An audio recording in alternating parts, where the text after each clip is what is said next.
Hello, everybody. My name's Corwin. And my name's James. And thank you for listening to This Movie's Gay. Bye-bye now. Don't say bye-bye. It's not the end. Uh-oh. Hey, can I read an intro that Nicole wanted us to read? Do we? Okay, fine. 10-year plan, more like 10-year stan, because I stan this movie. Oh Nicole my God. I had that. things to say before we even got to the movie. How what? dare you? Please, aromatic us. Fill us with your aroma. Do you even know what or aromatics aura. are? Jeez. No, like an aromatic, it means it's what? It's smelling What? good. What? Oh, okay. It's aromatic. Okay.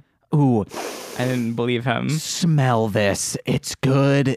I think it's also a 80s infomercial thing, the aromatic. I'm pretty sure Weird Al talks about it on that Ron Popeil song. I have no idea what that is. On in 3D. Hey guys, if I got that wrong, fuck off. But speaking of songs, Whoa. I've actually been listening. So last week we talked about Lil Nas X coming out and all of that. And I'm like, I don't know who the fuck that is, James. And it's funny because I've been listening to him on Spotify for weeks now. What song? Like his album 7? No idea. Oh. No idea. Oh, Corwin. I don't know any. I just know that he came on and I was like, wait a minute. Is that the guy that Jim... It is. What? Oh, Old Town geez. Road, Panini. I think Closure. Old Town Road. Closure Closure isn't that with one a with 7? the 7? Yep. Yeah. I think it was Old Town Road that came on, the one that I've been listening to for a little bit now. It's longer good. than last week. Don't know when he started coming on the Spotify that I always listen to, but he started coming on it, and I've been listening to him. I also, if you described him as the guy on Twitter, all of his tweets, if you had named any of his tweets, I probably would have known who you were talking about at that point, too. I don't look on Because Twitter. He's funny. He's hilarious. Yeah, he's good. Amazing. Guys, check out Lil Nas X. This Pride Month of the last month was Pride Month. There were a lot of great things that happened. I just want to point that out. I also didn't really say what Pride meant for me, and I'm just going to keep it brief and say that for me, it's a celebration and a protest. Like we have been discussing throughout the entire month. It's something that is both super important for the community at large and super important for a person individually. And Pride is what you make of it. Okay, so Corwin, that's beautiful. However, you are being very distracting with messing with your hair. Up my hair. I got my hair cut today for the show. Those of you who have been listening know that I am in a show that opens this week. I actually have Q to Q tonight to go to and all of these wonderful things to do this week. And we open. So by the time this comes out, I will have done our first 4 performances. Dang. So the first weekend is over, y'all. Yeah. Come check us out for the remaining weekends. You still have time to get tickets. Corwin, you know, and other people who listen to my other podcasts or my music, whatever, know that I have trichotillomania and I'm constantly pulling out my hair. Yes. I now know what other people feel like when they watch me pull out my hair. Yes. But you're messing with it I'm guessing... Hey, it feels nice. It feels so good. Yeah. Actually, my hair has just always been this thing that has been a thing in my life that I enjoy and love. I was actually nominated for best hair in high school. Nice. I didn't win it, but I was nominated for it. And I just have one of those hair colors that a lot of people strive for, but is harder to get, I guess. I don't know. Literally, the barber stopped what she was doing and looked down at me and was like, This is your natural hair color, isn't it? And I was like, yeah. And she's like, I love it. We should... Yes, amazing. Corwin, we should start selling your hair to doll companies. No. It would be... Yes, That's why weird. not? That's not weird. That's being Oh my entrepreneurial. God. I would have to grow out my hair so much, though, and it's so hot. Do it's it so during the spicy. winter. Oh, But- just it's hot all the time. Yeah. Well, no, it's also probably because you have that big beard. I do have a big old beard, and that is going to be gone probably on August 5th. Nice. Because that's when I finish the run of the show I'm in. Yeah, if you want to see a beard and a sweet-ass haircut, come see me in Macbeth, y'all. Corwin, what do you think in my yearbook, what was I voted most? Oh, God. There were 2 things that I won. What do they call it? The mock elections? I think that's what they call these. That's not what they were called for ours. They were called senior superlatives. Oh, yeah, those, yes. I think it's called both. Whatever. I might don't also know. be wrong about mock elections. I was also nominated for most involved, but it was just because I was in the broadcasting class, so I was always like on the fucking morning announcements going, "Hey y'all, what's up? Here's your morning announcements." Yeah. Just think of one, and then if you don't get it, I'll tell you both. Most likely to have an anxiety attack in the middle of Walmart. No, that's way too long, and I don't know what senior superlatives are. They were jokes to me. I was nominated for 2, and I was like, what the fuck? I was voted most uniquely dressed because I would wear shorts all year round. One of them looked like a beach towel. It had that kind of pattern, or God. like a beach umbrella. It was just white and bright blue stripes. Wait, y'all had most uniquely dressed? Yes. Not best dressed, but Well, no, most we also had uniquely best dressed. We had both. Oh, geez. And then I also had these orange corduroys. Also, both of these shorts were like size 42, whereas I skirt around a 32 and a 34, to the point where I'm pretty sure my stepmom just threw them away, and I don't know where that... Just one day, they were gone. For good reason. No, they were good shorts, man. And then, which now looking back, I don't think I should have gotten this, but I was voted most opinionated, but I was campaigning, just like walking up to people and like shouting my opinion and then leaving the group of people that it was around. So they were like, oh, it's that weird guy. Yeah. I know I did tell someone to vote for me for best hair, and he slapped me on the ass, and I was very happy for the rest of the day. It was great. But did you win? No, I didn't. Boo. I lost to some like preppy dude that literally had one of those like, you know, those like Faux typical hawk? Yeah, not even it wasn't even real faux hawk. It was like that typical jock high school haircut that you see. Like, I'm pretty sure half the movies that we've seen that have had any sort of high schooler in it and there's a bully or something like that, that was his haircut. Okay. Like literally the lamest haircut ever. And there were 3 of us nominated. It was him and then this other guy named Scott who had this super long, beautiful, wavy hair. It was literally like he had beautiful hair. It super wavy, curly, whatever. He had a mane. And then it was mine, which I did ruin my hair at one point in high school, I think my junior year, where I did dye it. I asked my aunt who owns a salon to dye it blonde, and she did, but it was not my favorite look that I've had. And it was just super blonde and weird. If you trimmed up the beard right now, this would be my favorite look you've had.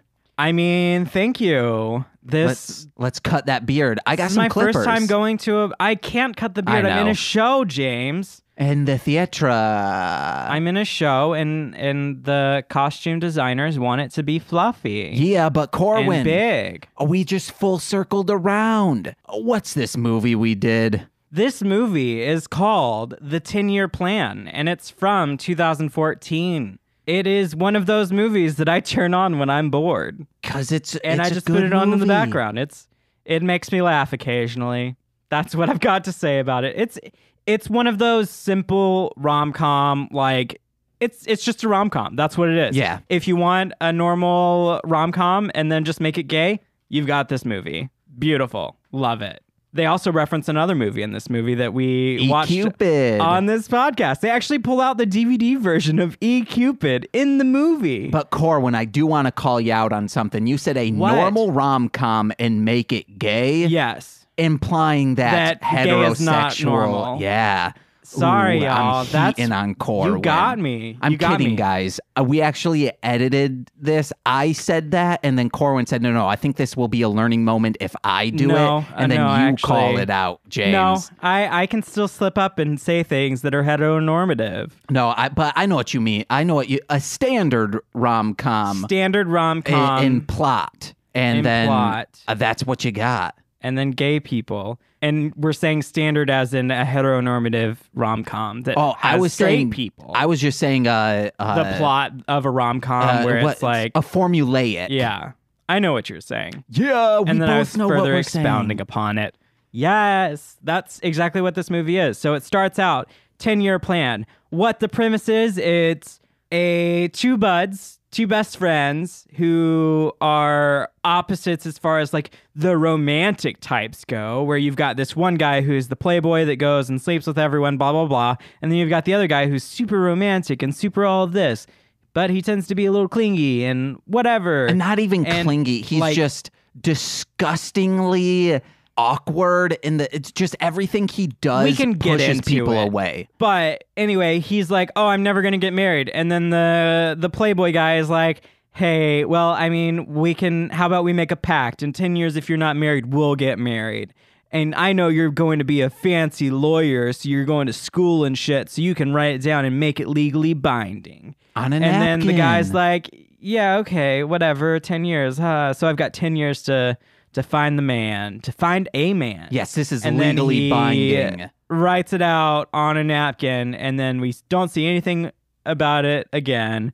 And then it flashes forward to 9 years, 10 months, and 29 days later. Corwin, you're saying we don't see anything about it until hey, we get then. A flash forward. Yes. But no, okay. There's no flashing back. Yes, but that's a 5-minute interval between them writing that up and then it flashing forward, maybe even less. They don't even bring up the 10-year thing until like halfway through the movie, and he's like, hey, Maya's coming up on that 10 years. No, it was maybe a fourth through the movie. Remember, because it comes out very early. It doesn't come out very early. It doesn't come out until like after Miles like goes on his dates and all that stuff, and then early. What's his face's partner is all like, hey, you getting nervous about that 10-year plan? And then they just kind of drop it again until the end. And he's like, actually, you can't leave for New York because you're legally bound to get married to me tomorrow on your birthday. No, but remember, what was his name? Not Bryce. Brogan, no. The cop. The guy whose name I never remember, who I wrote down, Brody. And he tries to set Miles up with people because of that. He doesn't want that to go into play. He was just setting him up because Miles was lonely. No. He said, after the cop brings it up, his partner. It wasn't, he didn't bring it up until after, I didn't think. No. Whatever happens. He kept bringing it up. What happens is 9 years, 10 months, 29 days later, it flashes forward, and then Brody and Miles have a series of whatevers and dates and things like that. They go on double dates. None of it works out for Miles. And then he meets this guy on Grindr, and he starts to hook up with him. And he starts to sort of, date him for 2 weeks. And that's Miles's cutoff, is 2 weeks. And the guys always run away, according to Miles and Brody. And it's, because Miles is very, very forward. Which, some people like it, whatever. But it's very weird. And its setup is very weird. But anyway, Miles is like in love with him, and then he finds out that Brody slept or didn't even sleep with the guy, but went to hook up with him because the guy was a liar and cheating, and not even cheating because he didn't even think that he was Miles's boyfriend. Then Miles gets in a fight with Brody and then is like, oh, I've got to break this cycle. I'm going to move to New York because I can't break the cycle in LA while Brody is still here. And even though Brody and I have been best friends for 15 years, I'm going to throw it all away and not even say bye to him.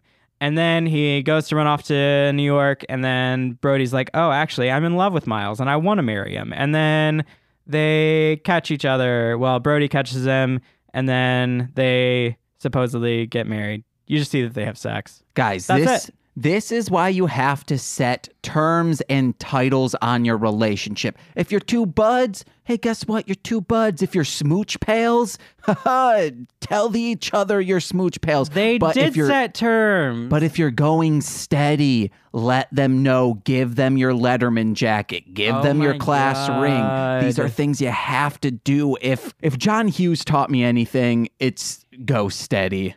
I mean, the problem was that Miles was doing that thing that he was just meeting someone for the first time and not knowing anything about them and just falling in love and writing out an entire future with them in his head. But actually, down to planning the white picket fence and a specific dog. But we find out that Terrier. He actually knows so much about these people because he was knows creeping a lot into... because he's creeping, but they don't know anything about him. Yes. So it's like if someone just came up to you and like gave you all of your favorite things and was like, we're going to get married, you'd be like, what the fuck? I'd be like, I'm already betrothed to Nicole. You'd be like, what stan. the fuck? But the thing with Hunter is that's the time he didn't do that. All he knew was what was on the Grindr profile. Yeah. And it kind of worked out. It did work out. Miles is great in that he is very emotionally there, but he's very awkward. He has no, it's like, I guess it's an issue.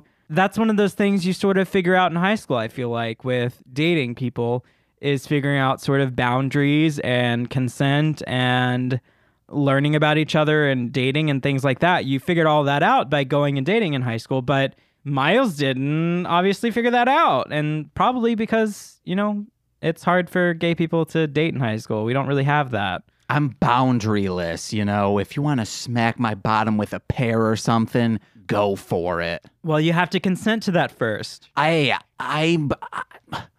consent to whatever. Give your consent. Be vocal with your partner. What do you think about a consent form like they did in Kimmy Schmidt? Would love it. Or like 50 Shades of Grey. I've never seen that movie. You gotta or watch read that it. book. I will not. No. Watch it with a group of friends. When Nicole and I saw it, we saw opening weekend, knowing it was going to be just terrible. And we had to stifle our just blurt laughing because we started realizing other people in the movie theater were there to actually enjoy it. Well, we were there just for the pure awe of this spectacle that went so wrong. Even movies that I go set out to sit there and enjoy, I still laugh hysterically at them. That's just me. Watch the first one. That's just who I am. That's why you hear me laughing on the podcast so much. It's also, Nicole pointed it out, it's pretty much shot for shot the first Twilight. For real, it's every single beat is Twilight. It's a Twilight fan fiction. That's what the movie is. How did they get away with that? It's insane. Because actually there's a whole thing about that book specifically kind of changed the fandom community online. That's why things like AO3 exist and stuff like that. I just read this really long post, whatever, about it, that fandoms used to be a lot more strict. You had people like Anne Rice that were suing people for pursuing works of fandom and pursuing writing their own fan fiction, things like that. A lot of authors were like, no, I don't want you to talk about my characters or make my characters gay and things like this. Except after 50 Shades came out, it sort of changed because Stephenie Meyer didn't say, oh, I'm going to pursue legal action against you, and sort of let it become its thing. And then a lot of people were less scared of writing fan fiction and stuff like that. As far as I'm aware, that's what happened. I might be completely wrong. I just kind of read things and then remember them. Did you used to write or currently write fan fiction? No, I write my own fiction. All right, because I was going to say, I think everyone who has a podcast on Marshland Media, I think, has written fan fiction. I have not written fan fiction. I did used to be a member of a role play board, but it was for video games. Yeah. Not like those things. Corwin, remember, Baldur's Gate. Everyone knows when you say role play, you're talking about Baldur's Gate. I was a nerd. So yeah, I wrote things for that, but I never wrote fan fiction off of books and things like that. And I don't know, now I'm trying to write my own stuff, and I actually have regular meetings with people to write. So we'll see how that goes if I release anything in the future for y'all. I wrote a Scooby-Doo fan fiction once. Oh my God, I hope you got sued. No, I don't remember if I even have it anymore, but I think for Hit It and Crit It, I'm going to DM a Hanna-Barbera campaign. Oh my God, James just threw a pen and looked so awkward. It fell on the ground, guys, but oops! Let me go to one of the biggest critiques of this movie. The way they act around eating is disgusting. Oh my God, James just kept scoffing about them eating. You never eat with your shirt off. If you are all the time, even if you're at the beach, just put like a mesh shirt on real quick. Nope. It's just disgusting, guys. Don't do it. It's so much easier just to wash it off. Wash it off your chest. You better be joking. Nope. Oh, Corwin. Live free, y'all. Your shirts suck. You're a disgusting boy now. Nope. Yeah. But I'm amazing. It looked like, so there's a scene where they're talking on FaceTime and Brody is eating something and it looks like he's just spooning it out of his belly button from the angle at which he's sitting and the fork is coming from. It's disgusting, guys. And they're having this double date, and the two people that they're double dating with end up clearly being involved with each other because they have more in common. And it's a lot like we saw during Fourth Man Out. Is it? Oh, yes. Where the girl and her gay friend just kept talking and ignoring the friends. So they were like, whatever. So they jet-setted, baby. But at the end, one of the guys takes an eyelash. They're at the dinner table at a fancy restaurant and then pretty much says, hey, blow the eyelash in the direction of the table. He doesn't even say that. He just takes it off and then it cuts to the next scene. No, but you it's were making that up yourself. It's insinuated you were that... making it up yourself. No, it's inferred, insinuated, whatever you want to call it.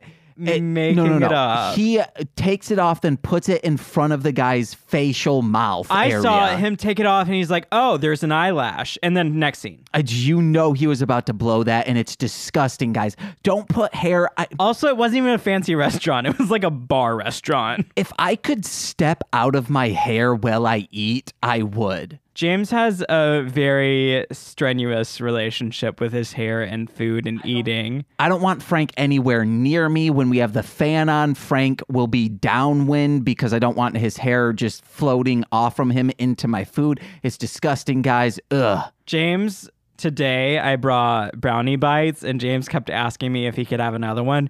But get this, y'all, he was eating it with his hands. Yeah, because... No napkin, no fork.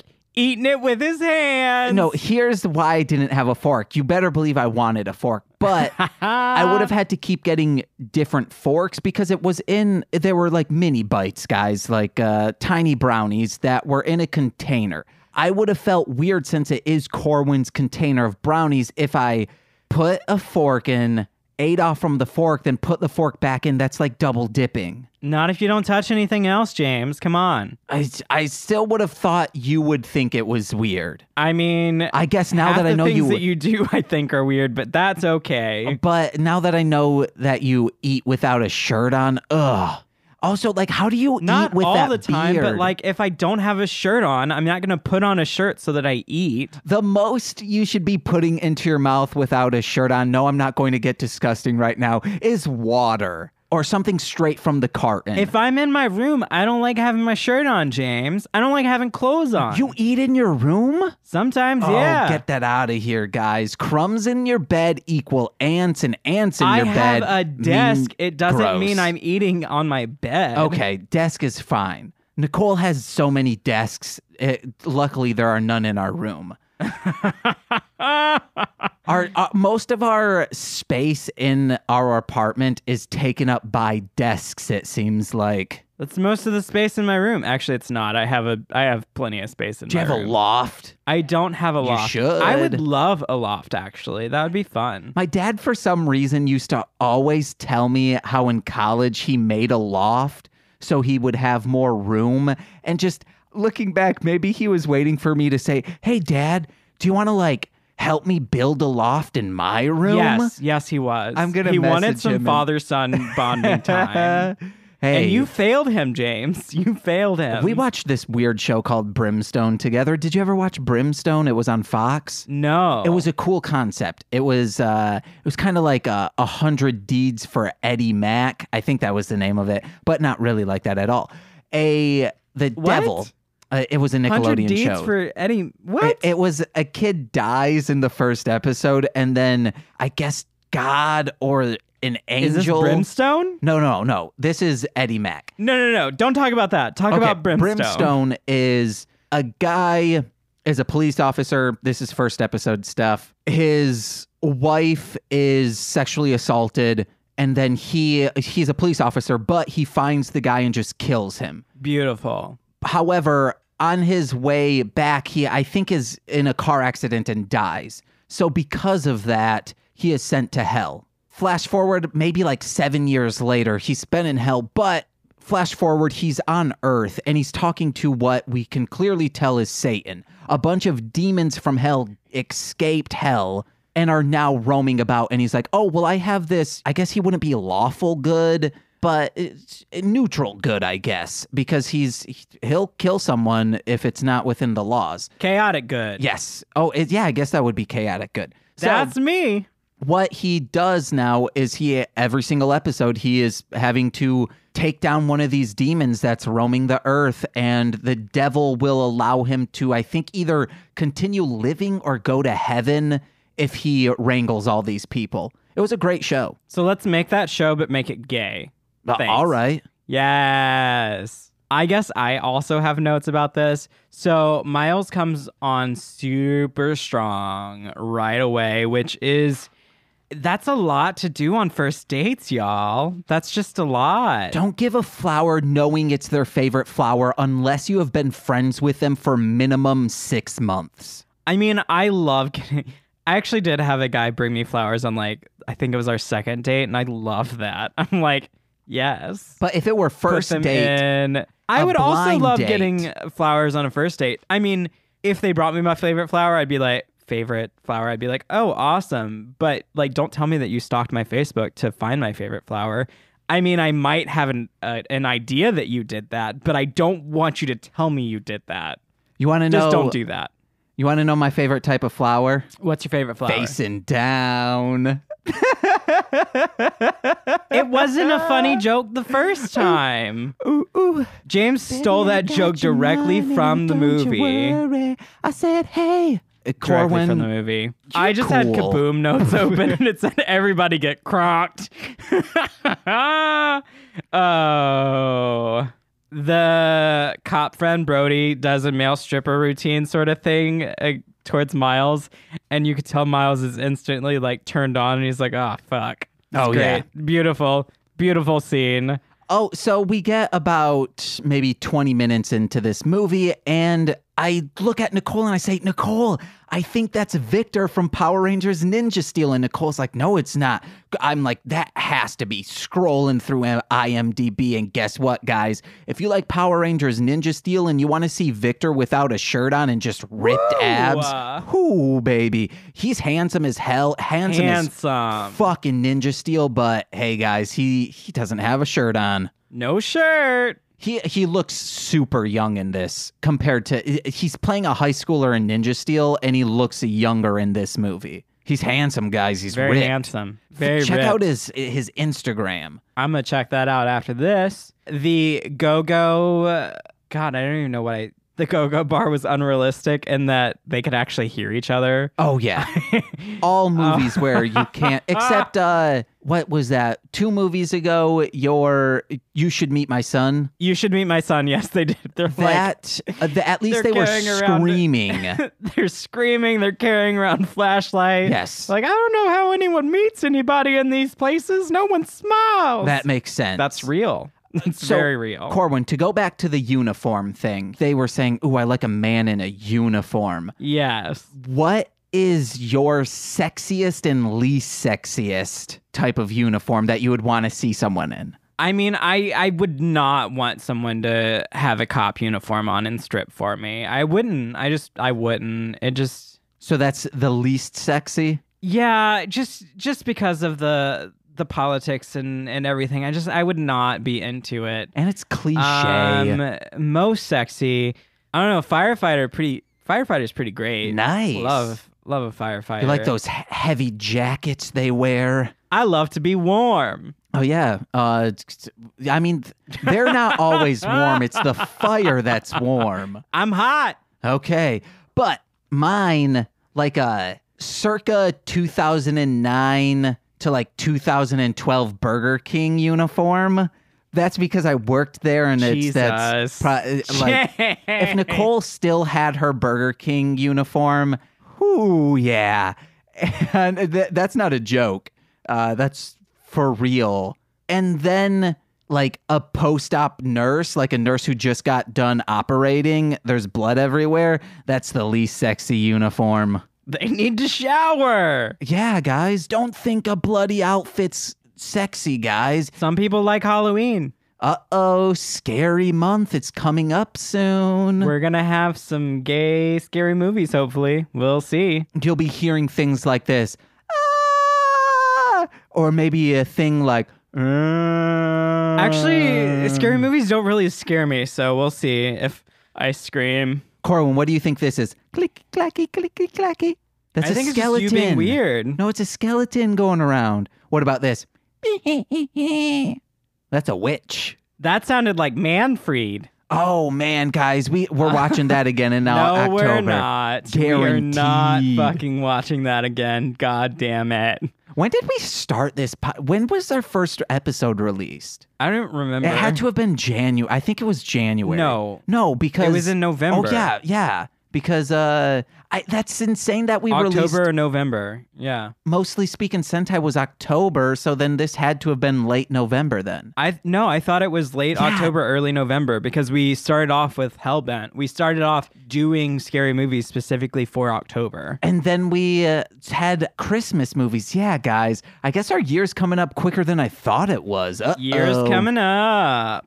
My other note, Miles does say gay people who are friends don't always just sleep with each other. That's factual. Facts, guys. Stop assuming all gay people sleep together or are promiscuous. They're not. Cor, when you told me to write this down, that all dudes could be brothers. No, you said they look like brothers, yes. And I said write that down.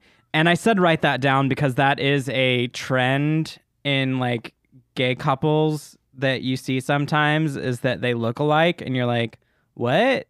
Just wanted to point out that's a thing that happens. So I understand you seeing people and thinking they look the same in that sense. It's always, I had so much trouble. It's insane. He couldn't tell any of these characters apart. I couldn't, except Victor. I knew who he was. And Hunter, because that dude looked like he had a bad wig on, and he also looked like the berries and creams guy. That's kind of how his hair looked. I didn't like him. Uh-oh, guys. Well, I just want to point out that means this movie did not have enough diversity. If James couldn't tell people apart. Yeah. Not enough diversity, y'all. November 26th was our first episode. Dang. So Brody said, I got a ass so hot you can eat breakfast, lunch, and dinner off from it. And he should have included and lap up some ice cream for dessert because ice cream melts, but also it's so hot that it'll kill any bacteria on it. And that's why you can eat off from it. You know, crack an egg. Ooh, steam it. Oh, what if my butt was so hot Nicole could steam up some eggs on it? But that'd be gross. There'd be hair in it. What else do I have? A dude was being fed food on a wooden spoon. There's a lot of gross food stuff in here. I mean, for me, for normal people, it will be fine. But I mean, that's still not food safe. Like, please use a tasting spoon when you're tasting things, especially if you're putting the serving spoon back into, or the wooden spoon back into the pot. Now, that's just coming from me from a cooking side. Use a tasting spoon, y'all. But if you're in a couple, that's fine. Tasting spoon. It's just two people. But you can hear, they wouldn't have Foleyed this. This came into their mics. That wooden spoon just smashing on that dude's tooth. It was loud. Smack that tooth. Yeah. Hey, guys, if you're into that kink, smash a tooth with a wooden spoon. God, no. Ugh. Yeah, that's making my tooth just like, ugh. Ugh. My skin just crawled so much. Ugh. Corwin, why would you make me say that? Corwin had this written down for me to say. I want you to suffer. You want to know my favorite? You know, there's like silver spoons, there's wooden spoons. My favorite kind of spoon is facing down. It wasn't even funny the first time, James. That was a joke from the movie. Miles Facebook stalks people. I mean, I understand going through someone's Facebook a little bit after you first meet, and you're like, you know, in that sort of, just getting to know them. You just became Facebook friends. You've already gone on a date and you like them. Like going through old pictures and things like that. Like, I get that. But the obsessively looking through their things, I don't. Yeah. I don't get that. That's some some things. There was an entire How I Met Your Mother episode about that. I'm not also, kidding. like he said, there's nothing worse than going on a date and having nothing to talk about. Like, the whole point of the date is to get to know each other. So ask each other questions and then follow-up questions and then do that. Like, literally, that is... So I've had people tell me that, oh, Corbin, I heard you flirting with them, blah, blah, blah. And I'm like, I was just asking them about their life. Like, that's all I was doing. So from that, we can infer that what flirting is talking to people and getting to know them in a way with the intention of liking them, with that intent. So that's flirting. That's good flirting, y'all. Let's show people a first date type scenario. Hold on. It's a first play date. It's a first play date. No. I would say, hey, my name's James. It's great to finally meet you. We're on a play date. We're like, I don't know, 7 years old. Because that's when play dates happen, baby. I'm also saying this. This is me saying all of this. This is how I talked as a kid. Throw a toy block at you and run away. Oh. And then I had anger issues back then, so I would also throw that toy block at a wall, and then my parents would make me go home and drag me by the ear. Drag you by the ear. And that's how you have a play date, guys. Play date, y'all. Hey, guys, hashtag play date. Let us know how you ask questions during a real date, but use play date. I mean, really, like, I feel like for me, the point of a date or a first date is getting to know the person you're on a date with. So having nothing to talk about is a big sign that you're just not interested in each other, or they're not interested in you. Because you always should be able to find something to talk about in your common interests, or even if you don't have common interests. One of the things that I absolutely love, I've gone on quite a few dates, but one thing that I'm thinking of specifically, I went on a date with a guy that was getting his PhD in math, and he was talking to me about the specific math that he was going to school for. Algebra. Addition. Exactly. No, it was very like, he was explaining to me the concept of the math, and it's like something to do with planes and the space in between. Like, it was crazy, mind-boggling stuff. And I just sat there and not glazed over, but listened to him talk about it because he was so passionate about it. And I'm like, that is the one thing that I love. And that's what I feel like makes a good date, when I'm talking to somebody and I can hit on one of those passions that they have. And the way they light up and talk about it, I'm like, yes, this is what I like. Give me that. Give me all of that. Nicole and I's first date was watching the Chris Gethard show on public access. Now, I have gone on a few first dates where we just go and grab food and go to the movie, or just go to the movie. Like, I've done those. I usually haven't had a second date from those. So dinner and coffee and talking about your passions. Nicole and I have been on one long 6-year date. It's coming up, almost 6 years. Ooh. Oh, jeez. And guess what? I'm in love with her more than the day I met eyes with her. There's a weird way to put that, but yay. Also, Corwin, I have this written down like a night or two ago. I had a dream that you found love. I have no other information about it, but it was a dream. You were like... You came to me and you were like, James, I met someone and I think I'm in love. I don't remember anything else. Oh, one of the most heartbreaking dreams I've ever had is I was in college and I just had this very vivid dream of meeting some dude at like we were staying at like sort of a hostel place, I guess, in a church or whatever. That's spooky. And there was some big adventure that we had or whatever, but he asked me out and we like dated or whatever in the dream.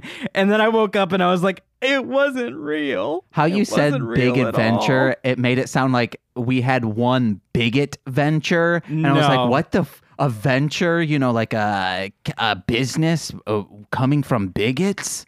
A bigot venture. Killed all the bigots. Killed them all dead. No, that's honestly hilarious. What, that I had a dream that you found love? Beautiful. I found love in James's dream. I was thinking about this while I was eating those brownies, but when you eat, you're baby birding food into your own mouth. Oh my God, shut up, James. That's the worst thing you've ever said to me. This movie was paid by Big Cognac. There were posters about it. He was constantly drinking it. They just like Big Cognac. No, I'm saying like big tobacco or big oil, but big cognac. I know. They love the biggest of cognac. The double date, I already mentioned it before. It was very similar to Fourth Man Out in that you had the two friends and then they just kind of had their own conversation after the other two people started having a conversation. And then they just left the date. That happened. I'm going to get out of there. And what Brody was wearing, I think it was Brody, was the same shirt from, if you watch Jake and Amir, guys, the episode New Shirt, the shirt that Jake is wearing, and then I believe Amir is also wearing it, and I think Pat Castles ends up wearing it. You just watched that, right? Like, that was something that you watched, like, today? What? The shirt thing? Oh, no, that's one I've seen hundreds of, many times. You started talking about that with Nicole, and I was so confused. I was like, why do you know what shirt that is? No, it's the... Why? The episode is focused around that shirt, and it was one of the best episodes. Brody gets upset that Miles goes MIA. Also, kind of shitty of Miles to go MIA. Also, like, Brody didn't explain that he did explain he went on Grindr and all that to go hook up with this guy Stone, but it turned out to be Hunter, who wasn't even really named Hunter. Steve. It was Steve who Miles thought he was dating, but Miles just kind of blames his friend for that. And that's being a shitty friend, Miles. Let's point that out. He's being a shitty friend. Brody was just trying to be good to him and tell him what happened. And Miles is like, you ruined my relationship. And Brody's like, I did no such thing. He was a creep. I didn't know this person was that person. He is the one who said, let's hook up. And we also didn't even sleep together. We started to sleep together and then it didn't happen. Because I was like, oh shit, you're him. How dare you? But also, Miles, you've been dating him for 2 weeks and you haven't sent your best friend a picture of him? What the fuck? I'm like, anytime I like talk to people, I send my best friend a picture. I'm like, hey, what do you think? So there were a lot of things in this. They have been friends for over 10 years. Best friends. And they had never gone on a double date together. Brody doesn't like threesomes. But it would be a foursome. Yeah.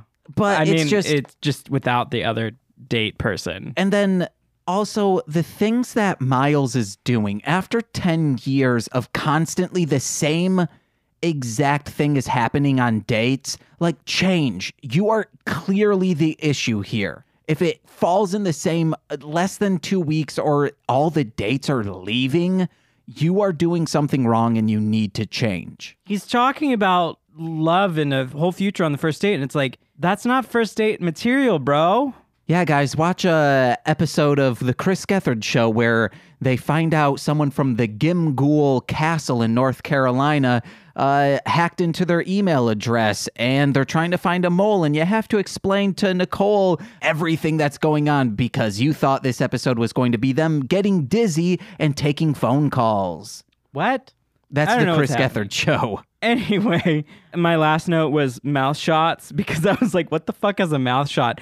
And then immediately I saw what a mouth shot was. So that was great. Which it was a very conventionally attractive person.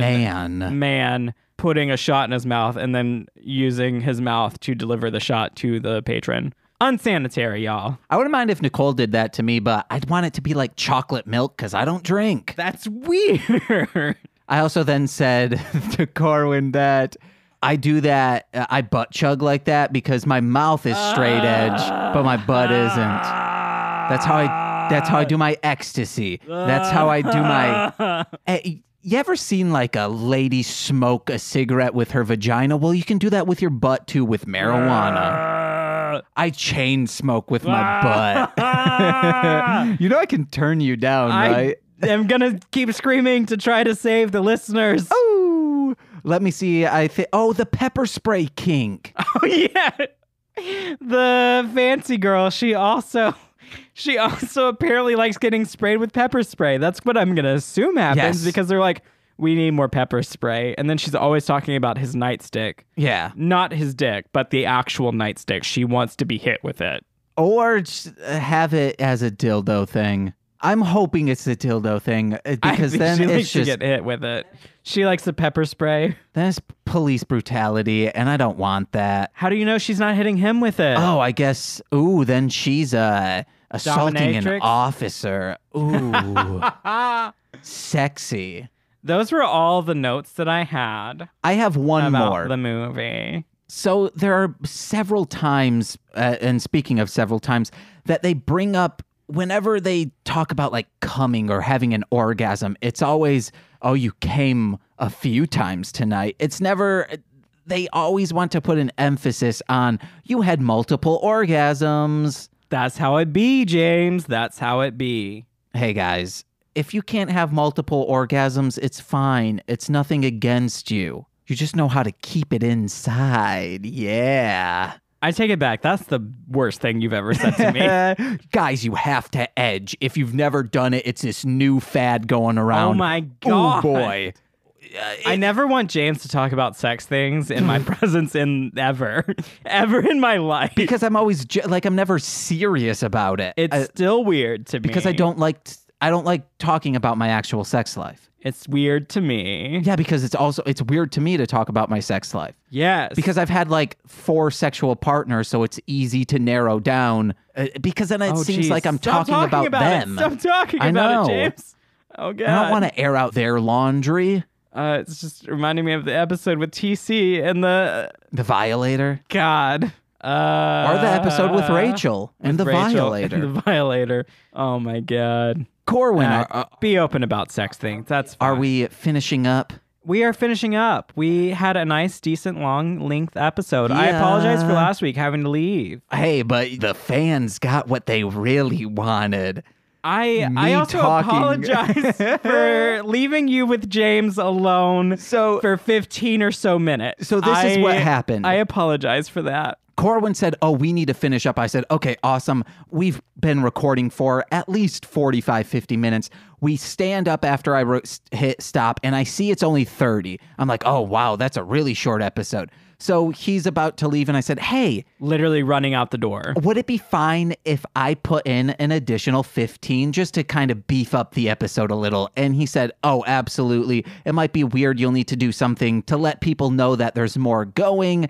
And that's what I did, guys. I didn't think he was actually going to do it. Oh. But I was like, that's fine, James. Just don't be weird. Oh, it's insanely weird. But that was because I was running to rehearsal. And I got to rehearsal right on time. Yes. Like, literally ran. I had to run, actually, to rehearsal, which sucked because I got there and there were people there to watch. And then I walked in and I was like...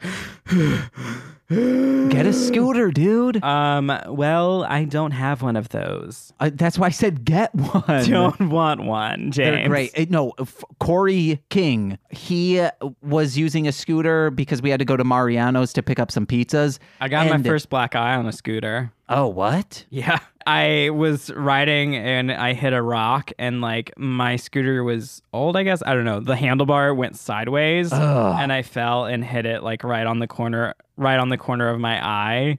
And I had a black eye for like a week. See, with the Razor Scooter 5A, they got those huge ass wheels. You don't need to worry about that. Well, I still probably won't get a scooter because I hate those things in the city. Corey got not even a full block, and he screamed up and he said, James, these things fucking rip. I gotta get one. What I would love is a Segway. Those things are fucking great. Oh, those scare me. Those are so fun. I've been on 2 Segway tours, and geez, I enjoy the hell out of those. But Corwin, hey guys, do you enjoy CBD products? Are you thinking of, hey, I have a super stressful job. What can help me out? Well, try to do what helped James here out when we had a super stressful job together.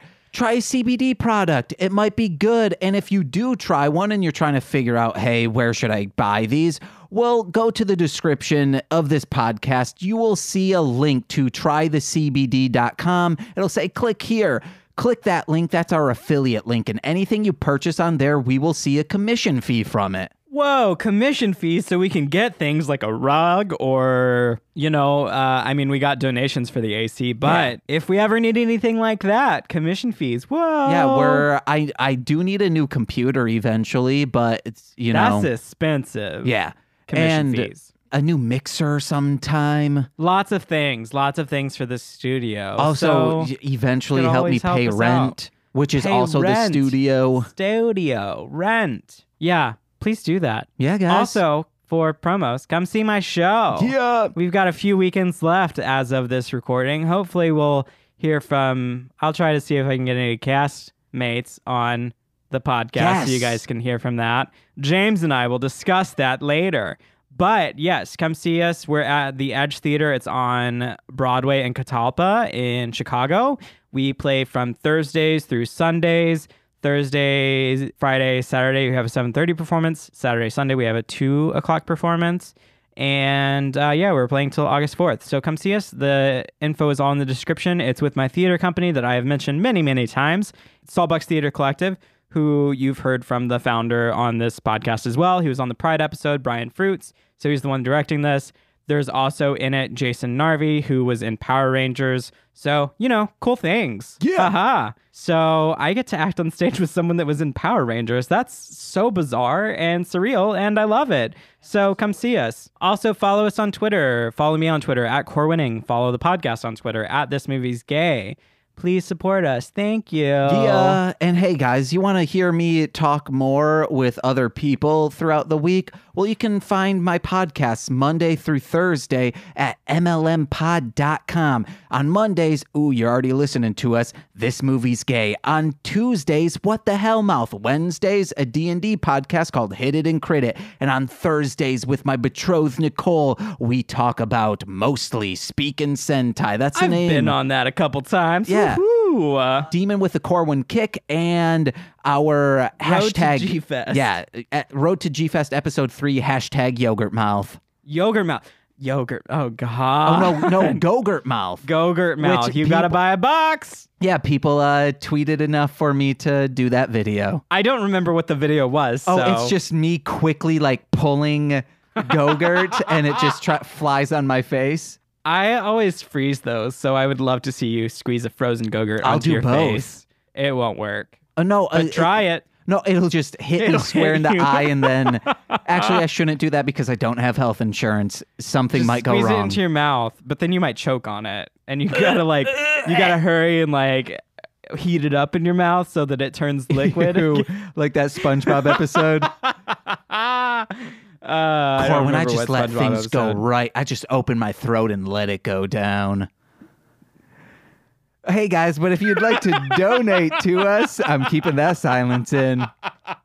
If you'd like to donate if you're hey, I don't want to buy CBD products, go to MLMpod.com/donate. Any donation will give you a shout out multiple times on the podcast. And listen to my rap music, Marshland Monster. You can download all my CDs for free at MLMpod.com. Bye. I'm a short one, guys. Corwin's got to go. He has a knife to my throat right now. Somehow he's still on mic. No, we're sharing a mic right now. Oh no, Corwin, don't hurt me. Oh, Hammer, don't hurt him. Bye-bye, guys. Bye. I'm wearing nothing right now, James. Yes, I got that in the recording. I know. I saw it turn red, James. I am glad that's there.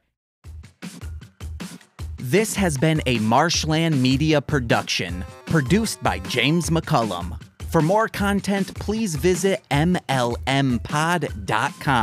To support our network and have access to exclusive podcasts, head over to patreon.com/MLMpod and sign up today.